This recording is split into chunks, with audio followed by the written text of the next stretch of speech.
James Baldwin opens Notes of a Native Son with a section called Autobiographical Notes. And in it, the 31-year-old, then 31-year-old writer introduces us to a little bit about his life, where he's come from, what he might hazard as interests. He says he might not even have any unless it's eating and drinking. And the last line of that section, just a few pages long, is a line that goes like this: I want to be an honest man and a good writer. And that has stayed with me since I read this book, this collection of essays last month. First of all, the book is an explosive manifestation of both him being an honest man and a good writer, an excellent writer. And second, it sounds like such a concise and true-hearted statement of what I think just about any of us really wants to be, any of us writers, I suppose. It's, in a way, it's a bit lit a fire under me to try to live up to a counterpart line for myself. This book, this collection of essays, he wrote when he was only 31. And James Baldwin does two things that oftentimes it seems like a writer can only be good at one or the other of.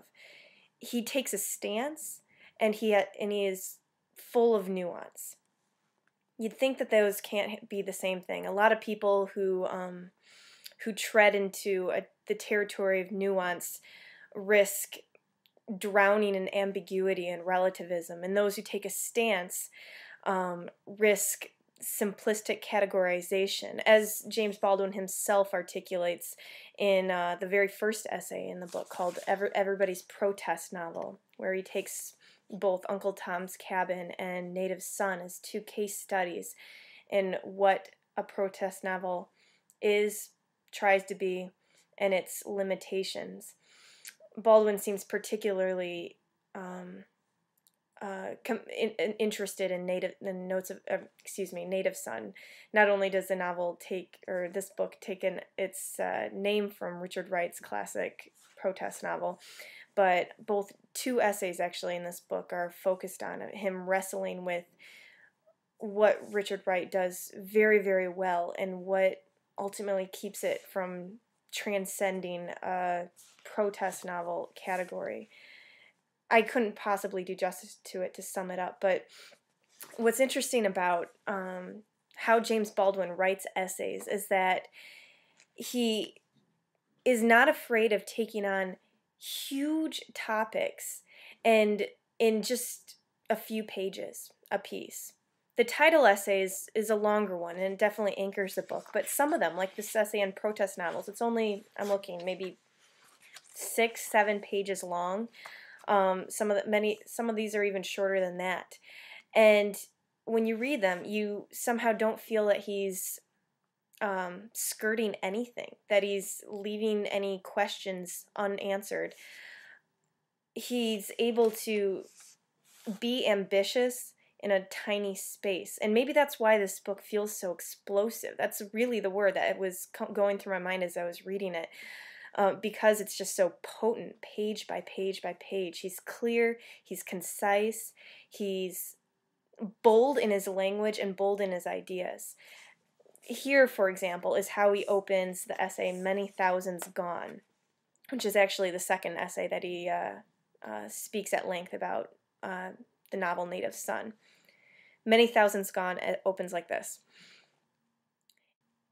It is only in his music, which Americans are able to admire because a protective sentimentality limits their understanding of it, that the Negro in America has been able to tell his story. It is a story which otherwise has yet to be told, in which no American is prepared to hear. As is the inevitable result of things unsaid, we find ourselves until today oppressed with a dangerous and reverberating silence, and the story is told compulsively, in symbols and signs, in hieroglyphics. It is revealed in Negro speech and in that of the white majority, and in their different frames of reference. The ways in which the Negro has affected the American psychology are betrayed in our popular culture and in our morality. and our estrangement from him is the depth of our estrangement from ourselves. We cannot ask, what do we really feel about him? Such a question merely opens the gates on chaos. What we really feel about him is involved with all that we feel about everything, about everyone, about ourselves. Now, I read a lot of essays. I read a lot of nonfiction. I love it. That kind of paragraph is, if it appears at all in many excellent essays that I read, it's the conclusion paragraph. It's the paragraph that starts summing it all up, starts bringing different threads together. For James Baldwin, that's the first paragraph. That's what he gives you to launch off on. He wastes no time in putting out his ambitions, or putting out his ideas clearly and making his ambitions evident.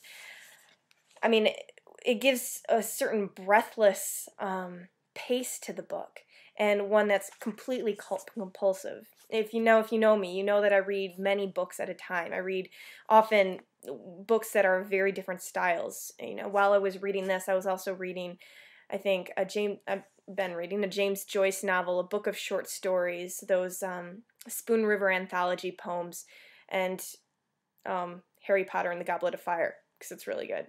And the reason I read many books at the same time is because I never know what I'm going to be in the mood for at any particular moment. Sometimes I want, the clarity of nonfiction. Sometimes I want to lose myself on the novel. Sometimes I want the pace of poetry. My days have many moods, and it takes many books to feed my appetites. But when I picked up James Baldwin's book, I actually took it with me when I went to Scotland last month. I didn't read anything else until I finished it. And that's unusual. That's not often what I do.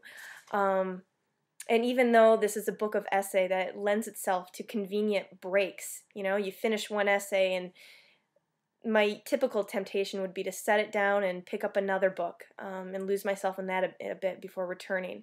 But this one I couldn't put down. It's astounding. It is an astounding book. I, of course, am not the very first to note this. Langston Hughes reviewed it for the New York Times Book Review back in the day. He calls it, according to my book cover, a straight-from-the-shoulder writer, writing about the troubled problems of this troubled earth with an illuminating intensity. And that's another thing. James Baldwin has a bit of a reputation for being a Negro writer. And of course, race is a huge part of what he wrestles with, and thank God for it. But he talks about a lot of other things too. He moved to Paris when he was 19 and spent a great bulk of his life living in Europe.